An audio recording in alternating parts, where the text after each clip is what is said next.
નમસ્કાર અને સ્વાગત છે આજના આ વિશેષ ચિંતનમાં. નમસ્કાર. આજે આપણે ફરી એકવાર યોગ વશિષ્ઠના ઊંડાણમાં ઉતરી રહ્યા છીએ. હા, ખાસ કરીને એના ત્રીજા પુસ્તક ઉત્પત્તિ પ્રકરણના અધ્યાય 55 થી 75 પર. બરાબર. અને આપણી પાસે જે સ્ત્રોતો છે એના આધારે આપણે મૃત્યુ, પુનર્જન્મ અને મુક્તિના જે ચક્રો છે એના વિશે વાત કરીશું. બહુ ગહન વિષયો છે આ બધા. ખરેખર આપણો હેતુ એ છે કે આ પ્રાચીન ગ્રંથમાંથી એવા કયા વિચારો છે, એવા કયા મોતી છે જે આપણને આજે પણ ઉપયોગી થઈ શકે. જેમ કે કર્મનો સિદ્ધાંત, માયાનો ભ્રમ. હા, અને સમયનું સ્વરૂપ શું છે, ચેતનાની શક્તિ કેટલી છે અને છેલ્લે મુક્તિ, એનો માર્ગ કયો. અને આ અધ્યાયોમાં પદ્મ, લીલા અને ખાસ કરીને કર્કટીની જે કથાઓ છે એ બહુ રસપ્રદ છે. બરાબર. તો ચાલો શરૂ કરીએ. પહેલો મુદ્દો જે મને બહુ આમ ચોંકાવનારો લાગ્યો એ છે કે આપણા વિચારો જ આપણી વાસ્તવિકતા બનાવે છે. આ કેવી રીતે? હા, આ યોગ વશિષ્ઠનો એકદમ કેન્દ્રીય વિચાર છે. સ્ત્રોતો કહે છે કે આખું બ્રહ્માંડ, આખું જગત એ પરમ ચેતના એટલે કે બ્રહ્મનું એક જાણે કે સપનું છે. સપનું? હા, અથવા એક વિચાર જેને આપણે માયા કહીએ છીએ ને, એ ભ્રામક શક્તિ. એ બ્રહ્મથી અલગ નથી. જેમ સોનું અને ઘરેણાં. ઘરેણાં સોના વગર હોય જ નહીં, બરાબર ને? હા, બરાબર. એમ જ બ્રહ્મ વગર આ જગતનું કોઈ સ્વતંત્ર અસ્તિત્વ નથી. પણ આપણી ભૂલ શું થાય છે? આપણી જે ચેતના છે એ આ ભૌતિક દેખાતા સ્વરૂપો સાથે, આપણા શરીર સાથે જોડાઈ જાય છે. એટલે આપણે એને સાચું માની લઈએ છીએ. બરાબર. જેમ અંધારામાં દોરડું પડ્યું હોય ને, આપણે સાપ સમજી બેસીએ, બસ એવી જ રીતે આ બધું માનસિક પ્રક્ષેપણ છે. એટલે આપણું શરીર પણ એક વિચાર માત્ર છે. આ થોડું સમજવું અઘરું છે. એને સમજવા માટે પેલી રાજા પદ્મની વાત બહુ મદદ કરે છે. હા, તમે ઉલ્લેખ કર્યો તો કઈ રીતે? જુઓ, રાજા પદ્મ જ્યારે મૃત્યુ પામે છે ત્યારે એમની રાણી લીલા દેવી સરસ્વતીની મદદથી એમના પતિ જ્યાં ફરી જન્મ્યા છે ત્યાં જાય છે. અને ત્યાં શું જુએ છે? શું જુએ છે? કે પદ્મ હવે વિદુરથ નામના રાજા તરીકે શાસન કરી રહ્યા છે. અને વશિષ્ઠ સમજાવે છે કે પદ્મ પોતાના જીવનમાં રાજપદનું એટલું ઊંડું ચિંતન કરતા હતા કે મૃત્યુ પછી પણ એ જ વિચારો એટલા પ્રબળ રહ્યા કે ફરી રાજા જ બન્યા. બરાબર. આ બતાવે છે કે તીવ્ર વિચાર, સતત વિચાર એ વાસ્તવિકતાનું નિર્માણ કરી શકે છે. એટલી હદે કે એ પછીના જન્મનું સ્વરૂપ પણ નક્કી કરી દે. ગજબ કહેવાય. એટલે વિચારો ફક્ત આ જીવનમાં જ નહીં પણ મૃત્યુ પછી પણ અસર કરે છે. પેલી શ્રાદ્ધની વાત એ પણ આને લગતી જ હતી, ખરું ને? બિલકુલ. વશિષ્ઠ કહે છે કે શ્રાદ્ધમાં જે પિંડ અર્પણ થાય છે એ ભૌતિક વસ્તુ કરતાં વધુ તો અર્પણ કરનારનો ભાવ છે, એનો વિચાર છે. અચ્છા. જો પૂર્વજ યોગ્ય ગતિ પામ્યા હોય તો એ ભાવનાત્મક અને માનસિક સ્તરે એ અર્પણને ગ્રહણ કરે છે. ખાલી એટલું વિચારવું કે આ મારા પૂર્વજને પહોંચો, એની પણ સૂક્ષ્મ અસર થાય છે. એટલે ફરી પાછી વિચારની શક્તિની જ વાત આવી. હા, અને ઈચ્છા એ પણ તો વિચારનું જ એક શક્તિશાળી રૂપ છે ને.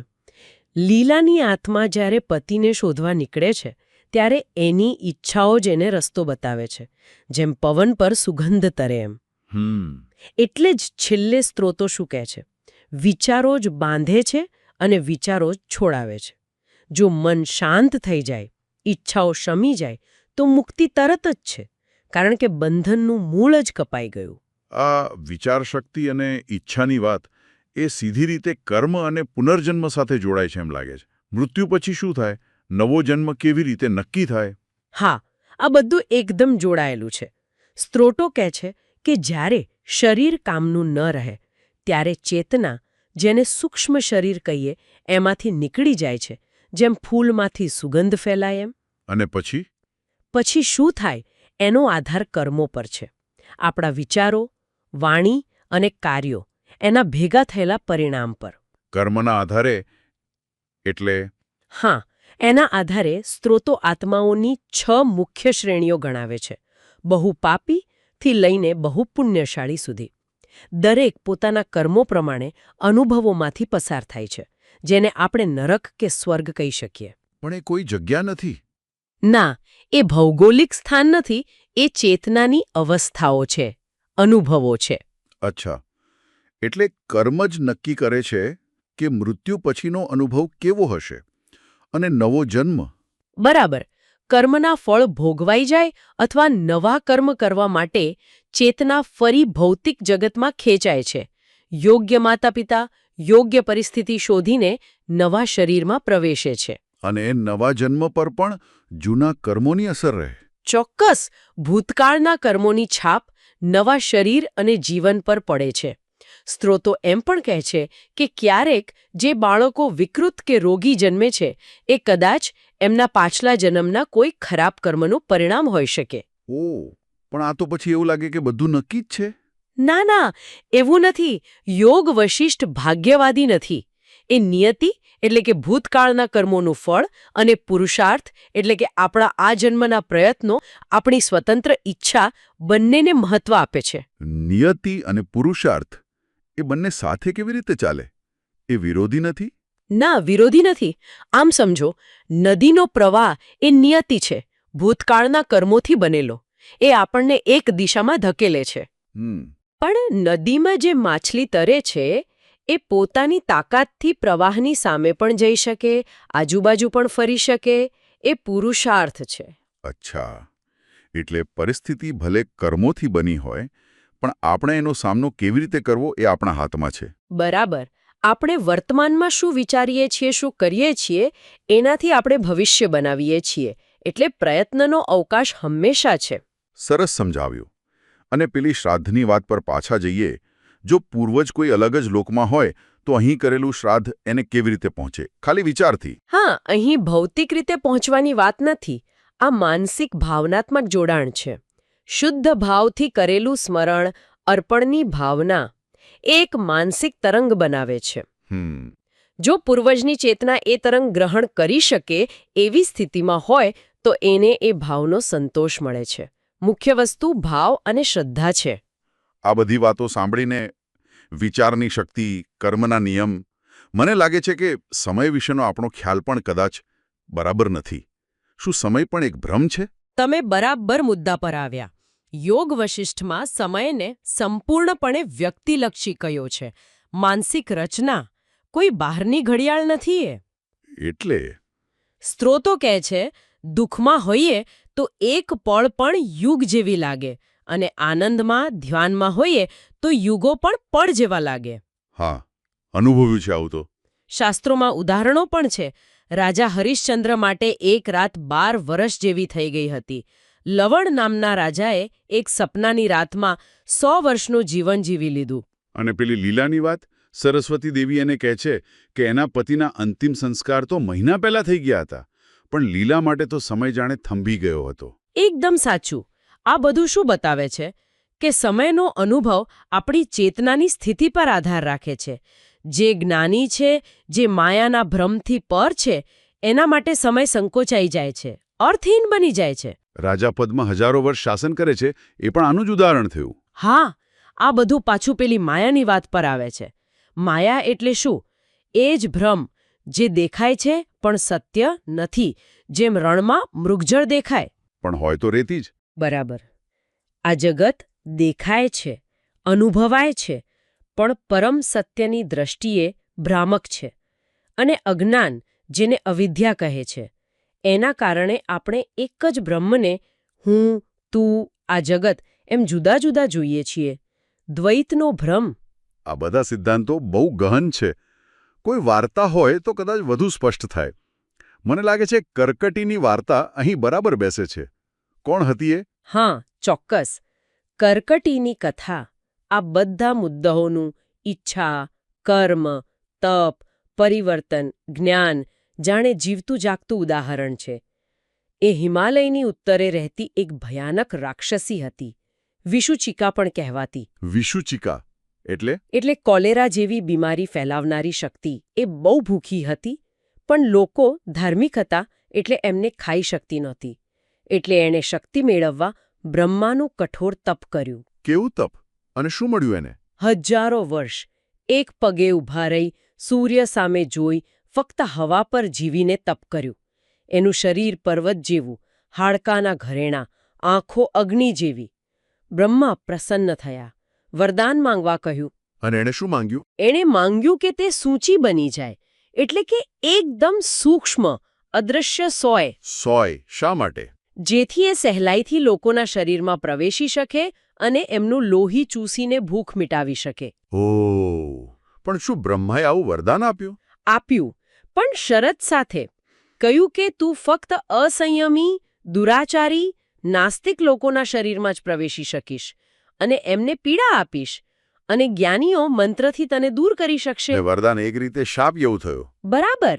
એ સોય બની ગઈ, રોગ ફેલાવી શકતી હતી, પણ લોહી પી શકતી નહોતી, એટલે ભૂખ તો એમની એમ જ રહી. અદૃશ્ય, એકલી, દુઃખી, તિરસ્કૃત, ભટકતી રહી. આ હતું એની ખોટી ઈચ્છાનું કર્મફળ. તપથી શક્તિ મળી, પણ ખોટી ઈચ્છાને કારણે એ જ શક્તિ દુઃખનું કારણ બની. પછી શું થયું? એ સોય જ રહી ગઈ? ના, સદીઓ સુધી આ દુઃખ ભોગવ્યા પછી એને પછતાવો થયો, પોતાની ભૂલ સમજાઈ, એને પોતાનું પેલું શક્તિશાળી રાક્ષસી રૂપ યાદ આવ્યું. એને થયું કે શક્તિની લાલચમાં મેં તો દુઃખ વોરી લીધું.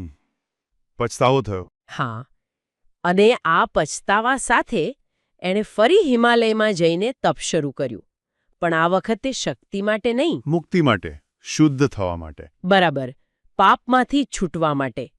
ફરી એક પગે ઊભા રહી, હવા અને ફૂલોના પરાગ પર જીવી, મનને એકદમ શાંત કરીને પરમ તત્વનું ધ્યાન કર્યું. આ બીજા તપનું શું પરિણામ આવ્યું? આ તપ ખરેખર શુદ્ધિકરણ હતું. હજારો વર્ષના નિસ્વાર્થ તપથી એના પાપ ધોવાયા, એની ચેતના શુદ્ધ થઈ. એટલે જ કહ્યું, વિસૂચિકા અશુદ્ધિ ફેલાવનારમાંથી સૂચિ શુદ્ધ બની. એને આત્મજ્ઞાન થયું, ભૂતકાળ ભવિષ્ય જોવાની દૃષ્ટિ મળી. એનું તેજ એટલું વધ્યું કે દેવો પણ ચિંતિત થયા. દેવો પણ? પછી શું થયું? ઇન્દ્રએ તપાસ કરાવી, પછી બ્રહ્માને વિનંતી કરી. બ્રહ્મા ફરી પ્રગટ થયા, કર્કટી, જે હવે જ્ઞાની સૂચિ હતી, સમક્ષ. આ વખતે એણે મુક્તિ માંગી હશે, ખરું ને? રસપ્રદ વાત એ છે કે એણે કશું માંગ્યું જ નહીં. એને સમજાઈ ગયું હતું કે સાચું સુખ બહાર નથી, અંદર છે, શાંતિમાં, મુક્તિમાં છે. એ તો વરદાન માંગતા પણ સંકોચ પામતી હતી. અચ્છા. પણ બ્રહ્મા એટલા પ્રસન્ન હતા કે એમણે સામેથી એને એનું મૂળ રાક્ષસી સ્વરૂપ પાછું આપવાની વાત કરી. શું? ફરીથી રાક્ષસી? પણ શા માટે? હા, એનું પેલું વિશાળ રાક્ષસી સ્વરૂપ પાછું આપ્યું, પણ એક બહુ મહત્વની શરત સાથે. શું શરત હતી? બ્રહ્માએ કહ્યું, તું તારું કાર્ય કરજે, પણ ન્યાયથી, મર્યાદામાં રહીને. ફક્ત એવા જ જીવોનો સંહાર કરજે જેમના મૃત્યુનો સમય પ્રકૃતિના નિયમ પ્રમાણે આવ્યો હોય, અથવા જે બહુ દુરાચારી હોય. કારણ વગર હિંસા ન કરીશ. એટલે એ રાક્ષસી તો બની, પણ એનું મન બદલાઈ ગયું હતું. બરાબર. એણે તપથી જે જ્ઞાન મેળવ્યું હતું એ એની સાથે જ રહ્યું.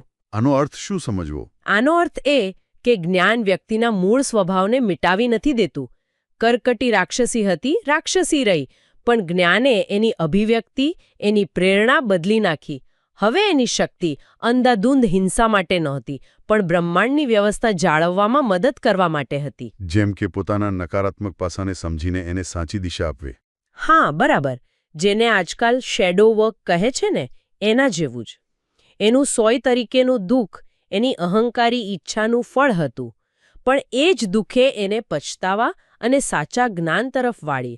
આ ખરેખર પરિવર્તનની અદ્ભુત કથા છે. ખરેખર અદ્ભુત.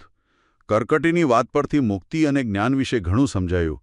સ્ત્રોતો મુક્તિના કોઈ તબક્કા વિશે પણ કહે છે, જેમ કે જીવતા જીવ મુક્ત થઈ શકાય? હા, યોગ વશિષ્ઠ 2 મુખ્ય તબક્કા સ્પષ્ટ કહે છે. પહેલો છે જીવન મુક્તિ, એટલે જીવિત અવસ્થામાં જ મુક્તિનો અનુભવ. એનું ઉદાહરણ? રાજા પદ્મ. જ્યારે ફરી રાજા બને છે ત્યારે એને સત્યનું જ્ઞાન છે. એ જાણે છે કે આ જગત માયા છે, છતાંય પૂરા શાણપણથી, અનાસક્તિથી, આનંદથી રાજ ચલાવે છે. કર્મો કરે છે પણ બંધાતો નથી. આ તો આધ્યાત્મિકતા અને વ્યવહારનો સુમેળ થયો. બરાબર. અને એમની સાથે પેલી 2 લીલાઓ છે. હા, એ 2 રાણીઓ. એમનું શું મહત્વ? જ્ઞાન અને પ્રેમ ભક્તિ બંને સાથે હોઈ શકે. અને બીજો તબક્કો કયો છે? બીજો છે વિદેહ મુક્તિ, એટલે શરીર છૂટ્યા પછી પરમ તત્વમાં ભળી જવું. પુનર્જન્મનું કોઈ કારણ જ ન રહે. રાજા પદ્મ અને બંને લીલાઓ હજારો વર્ષ રાજ કર્યા પછી અંતે વિદેહ મુક્તિ પામે છે. એટલે અંતે તો વાત જ્ઞાન પર જ આવીને ઊભી રહે છે. હા, મુક્તિનો આધાર કોઈ સ્વરૂપ કે સ્થિતિ નથી, પણ જ્ઞાન છે. એકવાર આત્મજ્ઞાન થઈ જાય પછી શરીર રહે કે ન રહે એ જ્ઞાન કાયમ રહે છે. જેમ કર્કટી રાક્ષસી બની છતાં જ્ઞાની રહી.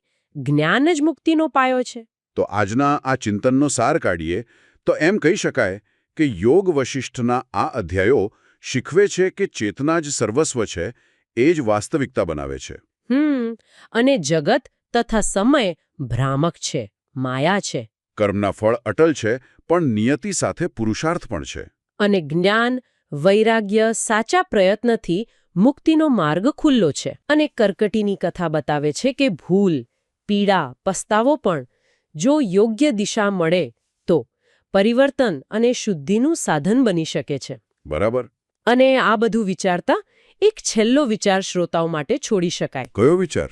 જરા કલ્પના કરીએ. જો આપણે ખરેખર આપણા જીવનને, આપણી આસપાસની દુનિયાને આ ગ્રંથો કહે છે એમ એક સપના જેવું અથવા આપણા મનનું જ પ્રતિબિંબ ગણવાનું શરૂ કરીએ, તો એને આપણા રોજિંદા નિર્ણયો પર, આપણી પ્રતિક્રિયાઓ પર, બીજાઓ સાથેના વ્યવહાર પર, આપણા જીવનના હેતુ વિશેની સમજ પર કેવી અસર પડે? વાત વિચારવા જેવી છે. જો વાસ્તવિકતા આપણા વિચારોનું જ પ્રતિબિંબ હોય તો આપણે કેવા વિચારો સેવવાનું પસંદ કરીશું આખો દિવસ? કદાચ આ સવાલનો જવાબ શોધવામાં જ મુક્તિની કોઈ ચાવી મળી જાય.